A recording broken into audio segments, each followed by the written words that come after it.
He's worth over $11 billion. He's created game-changing businesses like PayPal, Tesla Motors, and SpaceX. He's the closest thing we have to real-life Iron Man. He's Elon Musk, and here are his 10 rules for success. That third failure in a row, did you think, I need to pack this in? Never. Why not? I don't ever give up. I'd have to be dead or completely incapacitated. Really liking what you do, whatever area that you get into, given that even if you're the best, there's always a chance of failure. So I think it's important that you really like whatever you're doing. If you don't like it, life is too short. If you like what you're doing, you think about it even when you're not working. I mean, it's something that your mind is drawn to, and if you don't like it, you just really can't make it work, I think. So many people try to talk me out of starting a rocket company. It was crazy. One good friend of mine collected a whole series of videos of rockets blowing up and made me watch those. He just didn't want me to lose all my money. We're doing these things that seem unlikely to succeed, and we've been fortunate, and at least thus far they have succeeded. Now is the time to take risk. You don't have kids. As you get older, your obligations increase. So and once you have a family, you start taking risk not just for yourself, but for your family as well. It gets much harder to do things that might not work out. So now is the time to do that before you have those obligations. So I would encourage you to take risks now. Do something bold. You won't regret it. How did you figure you were going to start a car company and be successful at it? Well, I didn't really think Tesla would be successful. I thought we would most likely fail. But I thought that we at least could address the false perception that people had that an electric car had to be ugly and slow and boring like a golf cart. But you say you didn't expect the company to be successful, then why try? If something's important enough, you should try, even if the probable outcome is failure. Focus on signal over noise. A lot of companies get confused. They spend money on things that don't actually make the product better. For example, at Tesla, we've never spent any money on advertising. We put all of the money into R&D and manufacturing and design to try to make the car as good as possible.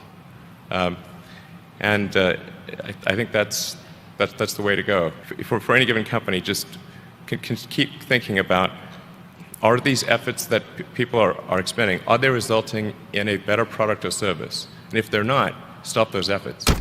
When I interview someone to work at the companies, would be to ask them to tell me about the problems that they worked on and how they solved them.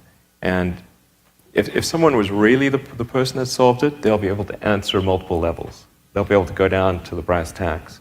And if they weren't, they'll get stuck. And then you can say, oh, this person was not really the person who solved it, because anyone who struggled hard with a problem never forgets it. If you're creating a company or if you're joining a company, the most important thing is to attract great people. So either join a group that's amazing, that you really respect, or if you're building a company, you've got to gather great people. I mean, all a company is a group of people that have gathered together to create a product or service. And so depending upon how talented and hardworking that group is, and the degree to which they are focused cohesively in a good direction, that will determine the success of the company. So do everything you can to gather great people if you're creating a company. You've got to make sure that whatever you're doing is a great product or service. It has to be really great. And I go back to what I was saying earlier, where if you're a new company, I mean, unless it's like some new industry or new market that, if it's an untapped market, then you have more ability to, the standard is lower for your product or service. But if you're entering anything where there's an existing marketplace against large entrenched competitors, then your product or service needs to be much better than theirs. It can't be a little bit better, because then you put yourself in the shoes of the consumer, and they say, why would you buy it as a consumer? You're always going to buy the trusted brand unless there's a big difference. So a lot of times, entrepreneur will come up with something which is only slightly better. And it can't just be slightly better. It's got to be a lot better. Depending upon how well you want to do, and particularly if you're starting a company, you need to work super hard. So what does super hard mean? Well, when my brother and I were starting our first company, instead of getting an apartment, we just rented a small office and we slept on the couch. And we showered at the YMCA, and we're so hot up we had one computer, so the website was up during the day, and I was coding at night, 7 days a week, all the time. And I sort of briefly had a girlfriend in that period, and in order to be with me, she had to sleep in the office. So work hard, like every waking hour. That's the thing I would say particularly if you're starting a company. And I mean, if you do simple math, say like, okay, if somebody else is working 50 hours and you're working 100, you'll get twice as much done in the course of a year as the other company.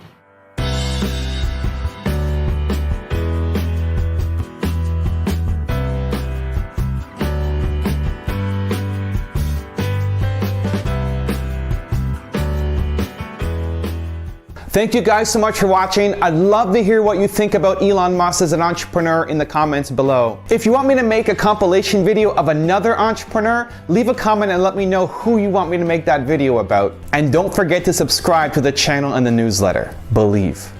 Thank you guys so much for watching. I'll see you soon.